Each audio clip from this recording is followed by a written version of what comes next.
Welcome to SSK Creation. SSK Creation. SSK Creation.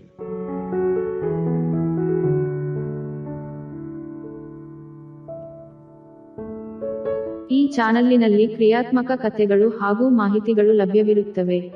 ನಾವು upload ಮಾಡುವ ಕಥೆಗಳು ಮತ್ತು ಮಾಹಿತಿಗಳು ನಿಮಗೆ ಇಷ್ಟವಾದಲ್ಲಿ ನಮ್ಮ ಚಾನಲ್ ಅನ್ನು ಸಬ್ಸ್ಕ್ರೈಬ್ ಮಾಡಿಕೊಳ್ಳಿ.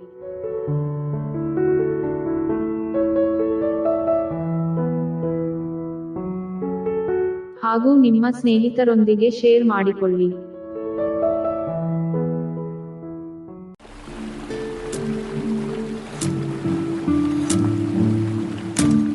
ಪ್ರೇಮಾನುಬಂಧ ಒಂದು ಸುಂದರವಾದ ಪುನರ್ಜನ್ಮದ ಕಥೆ.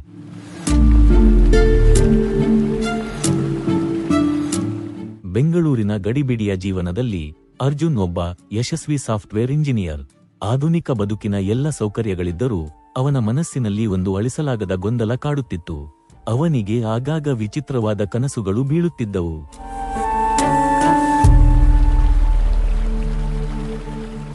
ಹಳೆಯ ಕಾಲದ ಒಂದು ಹಳ್ಳಿಯ ದೃಶ್ಯ, ಮಣ್ಣಿನ ಮನೆಗಳು, ಹರಿಯುವ ನದಿ ಮತ್ತು ಆ ನದಿಯ ದಡದಲ್ಲಿ ತಾನು ಯಾರೋ ಒಬ್ಬ ಕಲಾಕಾರನಾಗಿ ಕುಳಿತು ಒಬ್ಬ ಸುಂದರ ಯುವತಿಯ ಚಿತ್ರವನ್ನು ಬರೆಯುತ್ತಿರುವಂತೆ.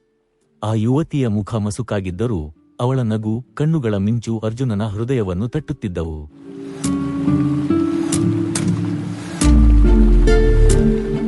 ಮತ್ತೊಂದೆಡೆ ನಗರದ ಪ್ರತಿಷ್ಠಿತ ನೃತ್ಯ ಶಾಲೆಗಳಲ್ಲಿ ಪ್ರಖ್ಯಾತ ನೃತ್ಯಗಾತಿಯಾಗಿದ್ದ ಪ್ರೇಮಾಗೂ ಇದೇ ರೀತಿಯ ಅನುಭವ ಕಾಡುತ್ತಿತ್ತು. ಅವಳು ತನ್ನ ನೃತ್ಯದಲ್ಲಿ ಮುಳುಗಿದಾಗ ಅಥವಾ ಹಳೆಯ ಶಾಸ್ತ್ರೀಯ ಸಂಗೀತ ಕೇಳಿದಾಗ ತನಗೆ ಹಿಂದಿನ ಜನ್ಮದ ನೆನಪುಗಳು ಮರುಕಳಿಸುತ್ತಿರುವಂತೆ ಭಾಸವಾಗುತ್ತಿತ್ತು.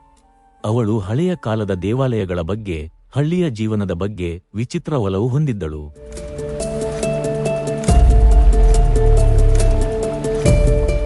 ಕನಸಿನಲ್ಲಿ ತಾನು ನೃತ್ಯ ಮಾಡುತ್ತಿರುವಂತೆ ಮತ್ತು ತನ್ನನ್ನು ನೋಡಿ ಯಾರೋ ಒಬ್ಬ ವರ್ಣಚಿತ್ರಕಾರ ತನ್ಮಯತೆಯಿಂದ ಚಿತ್ರಿಸುತ್ತಿರುವಂತೆ ಭಾಸವಾಗುತ್ತಿತ್ತು.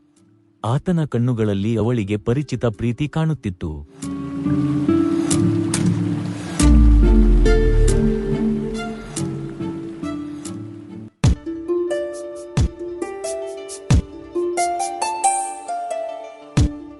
ಒಂದು ದಿನ ಅರ್ಜುನ್ ತನ್ನ ಕನಸಿನ ಚಿತ್ರವನ್ನು ಚಿತ್ರಕಲೆಯ ಮೇಲೆ ತರುವ ಪ್ರಯತ್ನದಲ್ಲಿದ್ದಾಗ ಅವನ ಸ್ನೇಹಿತನೊಬ್ಬ ಪ್ರೇಮ ನೃತ್ಯ ಪ್ರದರ್ಶನ ನೀಡುವ ಬಗ್ಗೆ ಹೇಳಿದ.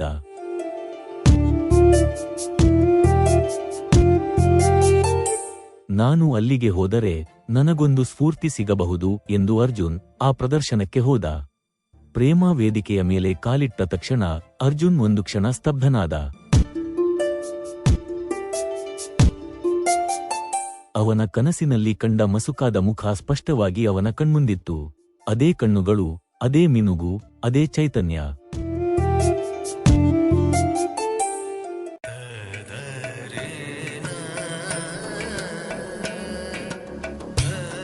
ಪ್ರೇಮ ನೃತ್ಯ ಮಾಡಲು ಶುರು ಮಾಡಿದಾಗ ಅರ್ಜುನನ ಮನಸ್ಸಿನಲ್ಲಿ ಅಲೆಗಳು ಎದ್ದವು. ಅವನ ಹೃದಯ ಆಕೆಯ ಪ್ರತಿಯೊಂದು ಚಲನೆಗೂ ಸ್ಪಂದಿಸುತ್ತಿತ್ತು. ಅವಳು ತನ್ನ ಕನಸಿನ ಹುಡುಗಿ ಎಂದು ಅವನಿಗೆ ಖಚಿತವಾಯಿತು.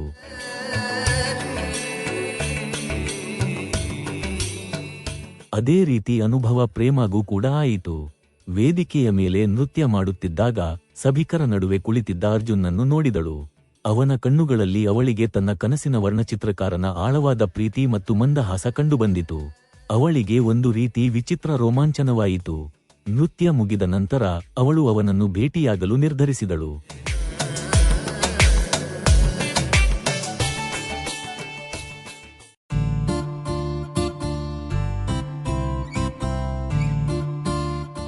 ಅವರಿಬ್ಬರೂ ಭೇಟಿಯಾದರು. ಮಾತಿಗೆ ಮಾತು ಬೆಳೆಯುತ್ತಿದ್ದಂತೆ ಅವರಿಬ್ಬರಿಗೂ ಆಶ್ಚರ್ಯವಾಯಿತು.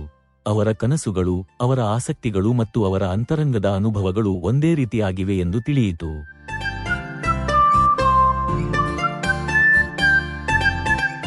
ಅವರಿಬ್ಬರೂ ಆ ನದಿ, ಹಳ್ಳಿ ಮತ್ತು ದೇವಾಲಯದ ಬಗ್ಗೆ ಕನಸು ಕಂಡಿದ್ದರು. ಅವರಿಬ್ಬರು ಸೇರಿ ಕನಸಿನಲ್ಲಿ ಕಂಡ ಆ ಸ್ಥಳವನ್ನು ಹುಡುಕಲು ಹೊರಟರು.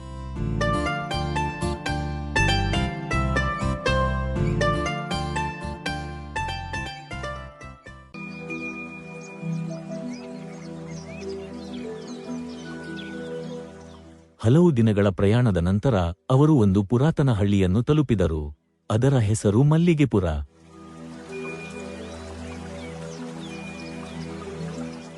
ಆ ಹಳ್ಳಿ ಬಹುತೇಕ ನಿರ್ಜನವಾಗಿತ್ತು. ಆದರೆ ಅಲ್ಲಿ ಒಂದು ಪುರಾತನ ದೇವಾಲಯವಿತ್ತು ಮತ್ತು ಅದರ ಪಕ್ಕದಲ್ಲಿ ಒಂದು ನದಿ ಹರಿಯುತ್ತಿತ್ತು.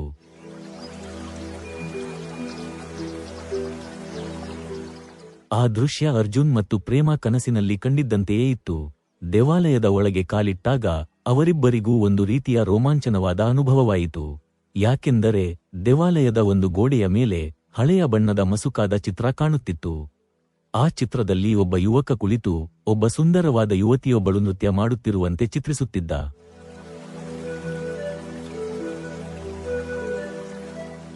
ಆ ಯುವತಿಯ ಮುಖವು ಪ್ರೇಮಾಳ ಹಾಗೆ ಕಾಣುತ್ತಿತ್ತು ಮತ್ತು ಯುವಕನ ಮುಖ ಅರ್ಜುನ್ನಂತೆಯೇ ಕಾಣುತ್ತಿತ್ತು. ಅದನ್ನು ನೋಡುತ್ತಿದ್ದಂತೆ ಅವರಿಬ್ಬರಿಗೂ ತಮ್ಮ ಹಿಂದಿನ ಜನ್ಮದ ಹಳೆಯ ನೆನಪುಗಳು ಸ್ಪಷ್ಟವಾಗಿ ಮರುಕಳಿಸಿದವು.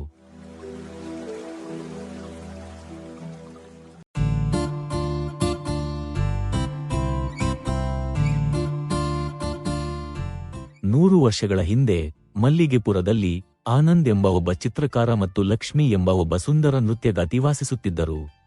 ಅವರ ಪ್ರೀತಿ ಆ ಹಳ್ಳಿಗೆಲ್ಲ ಮಾದರಿಯಾಗಿತ್ತು.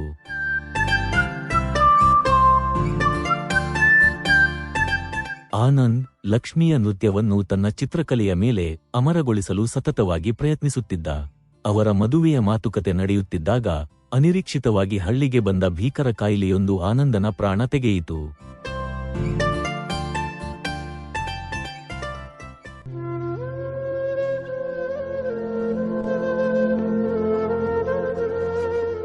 ಆತನ ಕೊನೆಯ ಉಸಿರಿನಲ್ಲೂ ಲಕ್ಷ್ಮಿಯನ್ನು ಚಿತ್ರಿಸುವ ಕನಸಿತ್ತು. ಲಕ್ಷ್ಮಿ ತನ್ನ ಪ್ರಿಯಕರನ ಅಗಲಿಕೆಯನ್ನು ಸಹಿಸಲಾರದೆ ತನ್ನ ಕೊನೆಯ ನೃತ್ಯವನ್ನು ಆ ದೇವಾಲಯದಲ್ಲಿ ಅರ್ಪಿಸಿ ಮುಂದಿನ ಜನ್ಮದಲ್ಲಾದರೂ ಅವನ ಜೊತೆ ಸೇರುವಂತೆ ಮಾಡು ದೇವರೇ ಎಂದು ಪ್ರಾರ್ಥಿಸಿ ಪ್ರಾಣ ಬಿಟ್ಟಳು.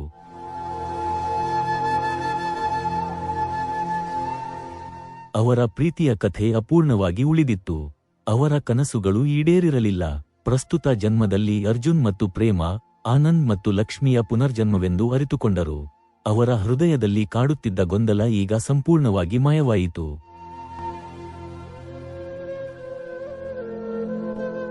ಅವರಿಬ್ಬರೂ ತಮ್ಮ ಹಿಂದಿನ ಜನ್ಮದ ಅಪೂರ್ಣ ಪ್ರೀತಿಯನ್ನು ಈ ಜನ್ಮದಲ್ಲಿ ಪೂರ್ಣಗೊಳಿಸಲು ನಿರ್ಧರಿಸಿದರು.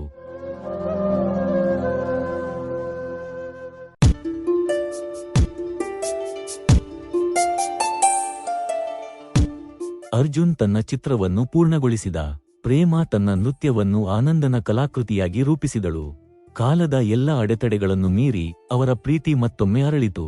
ಅವರಿಬ್ಬರೂ ತಮ್ಮ ಉಳಿದ ಜೀವನವನ್ನು ಪರಸ್ಪರ ಪ್ರೀತಿಯಲ್ಲಿ ಕಲಾಕೃತಿಯನ್ನು ಪೂರ್ಣಗೊಳಿಸುವುದರಲ್ಲಿ ಕಳೆದರು. ಕಾಲಾತೀತವಾದ ಪ್ರೀತಿ ನಿಜಕ್ಕೂ ಇರುತ್ತದೆ ಎಂಬುದಕ್ಕೆ ಅರ್ಜುನ್ ಮತ್ತು ಪ್ರೇಮ ಅವರ ಕಥೆ ಸಾಕ್ಷಿಯಾಯಿತು.